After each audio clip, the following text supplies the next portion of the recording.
네, 안녕하세요. 오늘도 한상훈 손해사 선생님 모시고 보상에 관한 이야기 나눠보겠습니다. 안녕하세요. 한손사 채널을 운영하고 있는 한상훈입니다.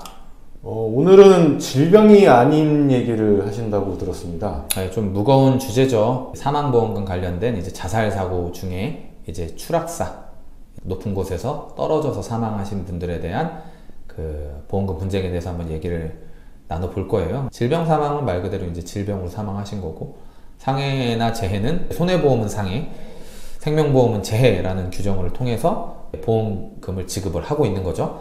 그러면 PD님께서는 보시기에 동일한 보험료를 냈을 때 질병사망보험금 가입 금액이 높을까요? 아니면 상해 또는 재해사망보험금 가입 금액이 높을까요? 상해 재해가 훨씬 크죠. 훨씬 크죠. 가능성이 더 적으니까. 높은 곳에서 추락했다라고 하는 거는 보험사에서 어떻게 볼까요? 자살로 볼 가능성이 보는 크죠. 거죠. 예. 지금 제가 언급해드리고 싶은 건 자살이에요. 투신하신 거죠. 이 분쟁에 대해서 말씀드리기 전에 투신사가 아니라고 주장할 수 있으면 제일 좋겠죠. 실족사라고 하죠. 그렇게 주장하면 보험사는 자살이냐 아니냐를 입증하지 못했으니까 돈을 줄 수밖에 없는 상황이 생겨요. 그래서 혹시라도 이 영상을 보시는 유가족분들이나 설계사분들은 자살로 싸움을 할 거냐, 자살이 아닌 사고로 싸움을 할 거냐는 완전히 다르거든요. 그러니 유가족분들이 누군가 사망하면 유가족 진술을 하게 돼 있어요. 아니라고 해야죠. 유가족분들이. 그러니까 설계사분들이 들으셔야 돼요. 그분들이 가기 전에 제일 먼저 누구한테 전화하겠어요? 가까운 사람. 가까운 설계사님한테 이거 어떻게 진술해야 돼? 뭐 해야 돼? 그분들이 그런 생각을 하실 거 아니에요. 아무리 피보험자가 정신질환력이 있거나 뭐 그런 힘든 일을 겪고 있는 상황이어도 명백하게 자살이라고 CCTV에 나오거나 목격자가 있지 않는 이상 이 사람이 미끄러져 떨어졌는지 뭐 했는지 모르잖아요. 그러니까 우선 떨어진 장소를 보셔야 되고, 떨어진 장소가 실족해서 사망할 수도 있는 경우라고 한다면 실족사를 주장하시는 게 유리하다. 그렇지만 대부분 먹히지는 않는다. 그래서 경찰분들이 사고에 대한 원인이나 이런 걸 조사를 할 텐데, 실족사로 했을 때 누가 밀었을 수도 있는 거고, 건물 측에 과실이 있을 수도 있고, 시설물의 하자 때문에 그렇게 됐을 수도 있잖아요. 누군가는 책임을 져야 되잖아요. 그럼 경찰에서 어떻게 결론 내겠어요? 자살로 내죠.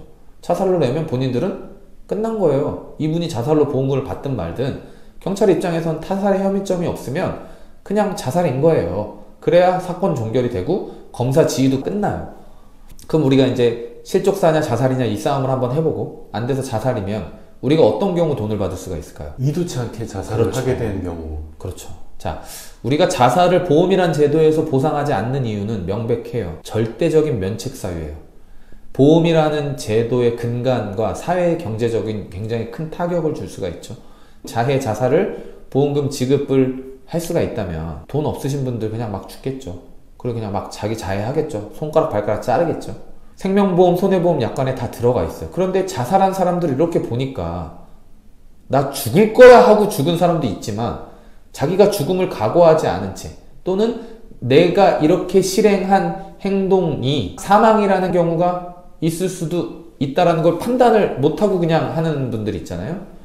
그러니까 우리 대법원에서는 심신상실이나 자유로운 의사결정을 할 수 없는 경우에는 고의적인 사고가 아니라 우연한 사고의 우연성이 갖춰진 거다. 그러면 자살한 사고 중에 우연성을 볼 수 있을 만한 사람이 있다면 그건 돈을 줘야 된다라는 거예요.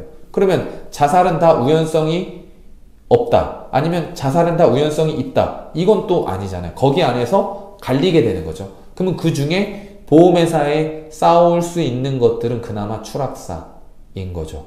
수면제를 과다하게 들이키시거나 번개탄을 피우시거나 목을 매시거나 하는 방법들이 여러 가지가 있는데, 그건 내가 죽겠다고 각오하고 하는 행동들이기 때문에 우연성을 입증하기가 매우 어려워요.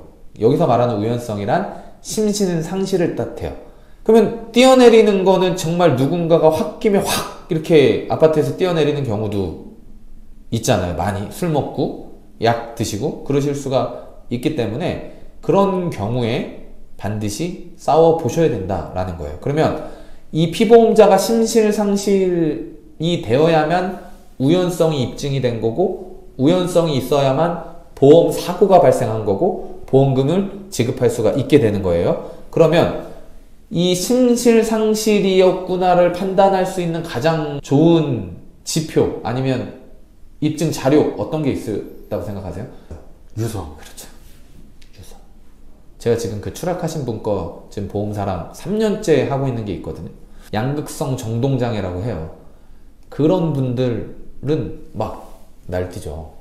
그럼 내가 여기서 떨어지면 되게 고통스럽게 죽는단 말이야. 지면과 팡 부딪히면서. 유서 쓸 겨를이 있을까요? 없죠. 없어요. 유서 못 써요. 근데 가령 유서를 썼다면 그 사람은 심실상실이 아니라고 보여지는 거죠. 물론 유서를 쓴 경우에도 심실상실이라고 인정될 수도 있어요. 그렇지만 대부분의 판사분들은 유서 쓸 정도의 이게 있다면 심실상실이 아니라고 본다라는 거고, 그 유서의 형태가 또 중요할 수 있죠. 편지에다가 가족들한테 누구한테 미안하다 막 이러는 경우도 있고, 그냥 쪽지에다가 뭐 여보 미안해, 아니면 메시지에다가 예약 전송을 해놓고 그렇게 하시는 분들도 있어요. 그러니까 그러한 정보들이 기본적으로 저는 경찰에 오픈되면 안 된다고 봐요. 죄송한 얘기지만 보험금을 받으려고 이 영상을 보시는 거고, 저도 보험 분쟁을 해서 보험금이 지급되도록 해야 되는 게 맞으니까 불법적인 일을 저지르자는 게 아니잖아요. 만약에 그런 것들을 배우자만 알아, 그럼 굳이 경찰한테 얘기할 필요가, 자살로 결정이 난 거면 모르겠지만 누군가 타살을 한 흔적으로 자기한테 뭔가 왔다면 얘기를 해야 돼. 자살한 게 맞는데 뭘 이 사람이 나한테 여보 미안해 이런 얘기를 했다던가 뭐 이런 걸 굳이 얘기하실 필요가 없겠죠. 그래서 심실상실에 대한 평가를 하는 건데, 첫 번째 유서, 그리고 두 번째가 추락사는 어떤 게 있냐면 신발을 가지런히 놔요. 이게 자기가 가는 거잖아요. 그래서 가지런히 이렇게 놓는 거, 그리고 이제 그 다음이 이제 정신질환에 대한 거. 많은 분들이 야 우울증 있으면 돈 준대 이렇게 잘못 판단하고 있어요. 근데 다만 우울증이나 뭐 이런 정신질환력이 있으신 분들은 심실상실에 대한 입증을 하기가 좀 낫죠. 만약에 고도, 아주 중증도의 우울증 환자여서 막 입원과 퇴원을 반복하고 하는 사람들이라면, 이렇게 추락해서 사망했다라고 하면 정신과 의사가 이 사람 그 당시에 아마 내가 진료 받았을 때는 변별력이 없는 상황이었을 것이다 라고 추정 정도는 해줄 수가 있겠죠. 자유로운 의사결정, 심실상실 다 법원 용어예요. 근데 사고 경위만 보고 판사가 딱딱 내릴까요? 근거가 있어야 돼요. 그렇죠. 우울증 진료를 안 보셨으면 의학적인 소견을 받을 수가 없죠. 그래서 조금 유리한 측면이 있는 거지 무조건 심실상실로 인정이 되는 건 아니다. 그래서 추락사 하신 분들은 첫 번째 유가족 진술 제대로 하시고, 경찰 결과가 어떻게 끝났는지 먼저 정보 공개를 통해서 서류를 다 받으셔야죠. 우리가 보험약관을 보면 국민건강공단, 경찰서, 관공서에 대한 회사 서면조사 요청에 동의해야 된다라고 돼 있어요. 근데 생존에 보험금 청구하신 분들 이거 거절해요, 안 해요? 거절하잖아요. 공단 내용 거절하고 하시잖아요. 그러면 생존에 있으니까 이 사람이 병원도 다니고 뭐도 하고 진술도 받고 문답도 해서 어디 병원 갔는지도 밝혀내고 하잖아요. 죽었는데 공단 내역 거절하면 보험사가 심사할까요? 못하죠. 안 하죠. 못하는 게 아니라 안 해요. 민원을 넣든 나발이든 분쟁 금액이 몇 억대인데 이거 죄송해요. 그럼 저희가 개인정보 때문에 그럼 요거만 갖고 심사해볼게요. 이럴까요? 안 해요. 공단 가져와라. 경찰서 내역 가져와라. 다 그렇게 해서 봐요. 그리고 민원 넣으면 금감원에서 이거 안 해주셔도 됩니다. 이렇게 나올까요? 아니요. 사망권은 해주라고 해요. 금감원에서 명백하게 해주라고 해요. 그러면 보험사가 볼 걸 내가 먼저 봐야죠. 내가 본다고 달라지는 건 없겠지만 어떻게 방어할지는 얘기를 해야죠. 왜 제가 방어라는 단어를 쓰겠어요? 저들이 뭘 알고 있는지는 알아야 그렇죠. 대응을 하죠. 제가 왜 방어라는 얘기를 쓰냐면 보험회사가 자살한 건에 대해서는 그냥 부지급. 부지급이잖아요. 부지급을 부지급하기 위해서 심사를 하는 거예요. 이게 지급일 수도 있겠다가 아니에요. 자살 이퀄 면책이라니까요. 담당자 머릿속에는. 그러니까 일반 사망, 2년이 지난 사망, 자살도 보험회사가 돈을 안 주려고 하는 판국에 재해사망보험금, 상해사망보험금 청구하면 보험사가 네 하고 드리겠냐고요. 그렇지가 않아요. 이거는 유가족분들 혼자 할 게 아닙니다. 그냥 유튜브 영상이나 인터넷 글들 보고 설계사분들의 도움을 받아서 해본다? 아니요. 완전히 안 주고 닫혀있어요. 보상의 문은 닫혀있고 그걸 전문가를 통해서 막 부셔서 조금이라도 비집고 들어가야 되는데 반드시 도움을 받으셔야 돼요. 다만 손해보험과 생명보험은 별개로 좀 보셔야 돼요.